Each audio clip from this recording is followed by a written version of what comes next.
think it gives some inspiration and some hope to some players, in the bubble, and also,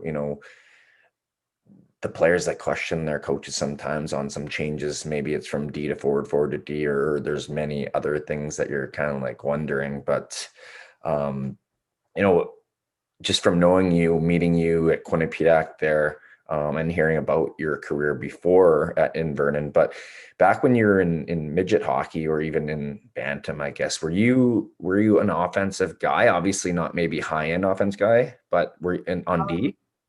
Like I was a little bit, you could classify me as offensive. It kind of goes back to, and the way I see it anyway, is it goes back to being young and spending all those hours. Like I put my, they say you got to put 10,000 hours into master something, right? Or get really good at something, reach your full potential. Like I must have been 12 years old when I hit that number already. And so it was interesting because when I was moved to forward, it was like I had grown, I was just growing into my body. I went from being 5'5" to 6'2", and I swear maybe a year, right? So once I kind of got in, developed into my body, got, used to,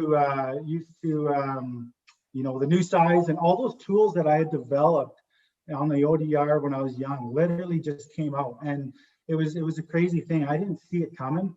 It was out of the blue. And so it's such a good, reminder for young players to just put the time in, man, and it'll pay off big time for you.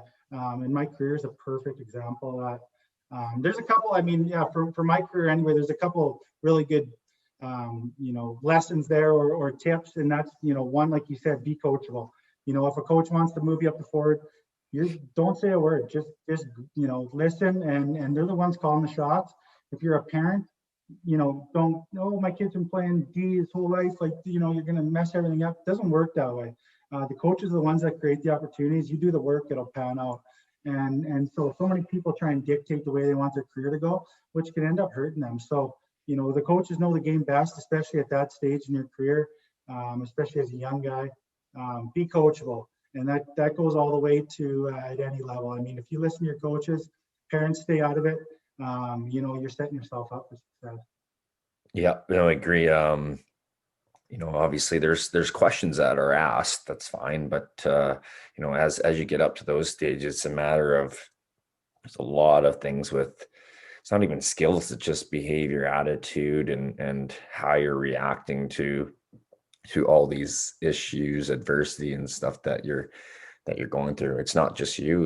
There's most others else are going through the same thing, probably different things, but absolutely. And yeah, just being able to adapt and just kind of let things go the way they're going to go.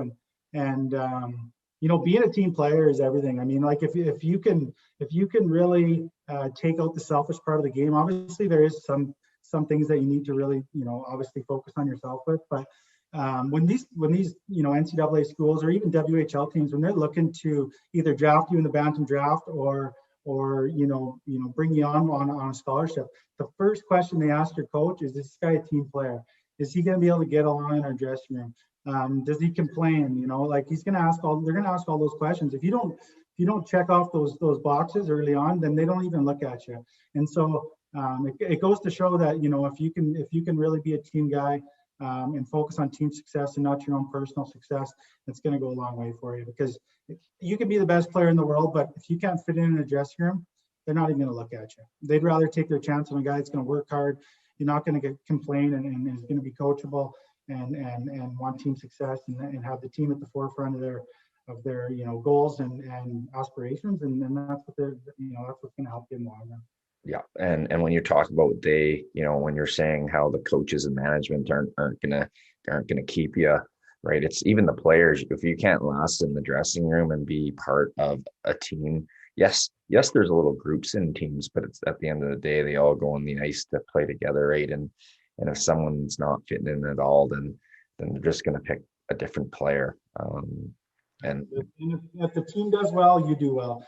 You see it, and I have a little background, obviously, in advising. I was a family advisor for a couple of years after I was done playing, and so I helped primarily prospects or NCAA future prospects. I helped them get recruited, to U.S. colleges, Canadian players, U.S. players, whatever it was. And the one thing I noticed is there's parents play a big role in this, and the team mindset sometimes doesn't even start with the kid; it starts with the parents.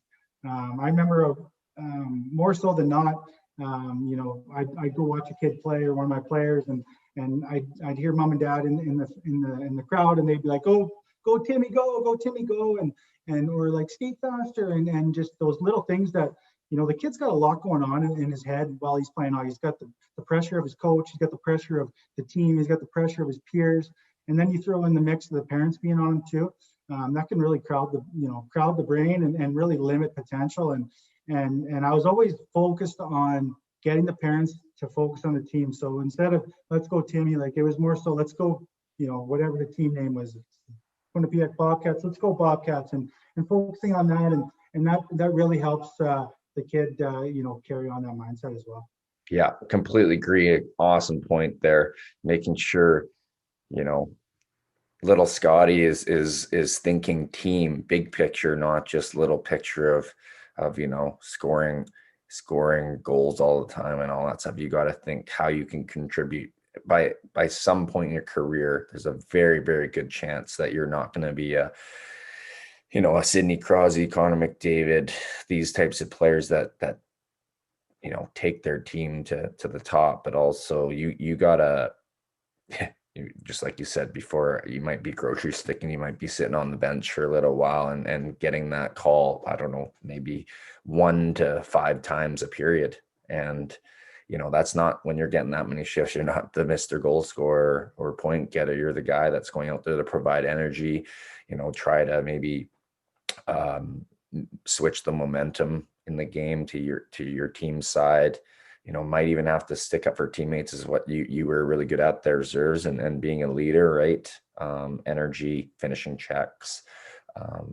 Yeah. And just absolutely. You can go from like when I was in when I played at midget AAA, obviously I was scoring and putting up points. In Vernon, I was a point per game guy, and even in college, I was around a point per game guy as well.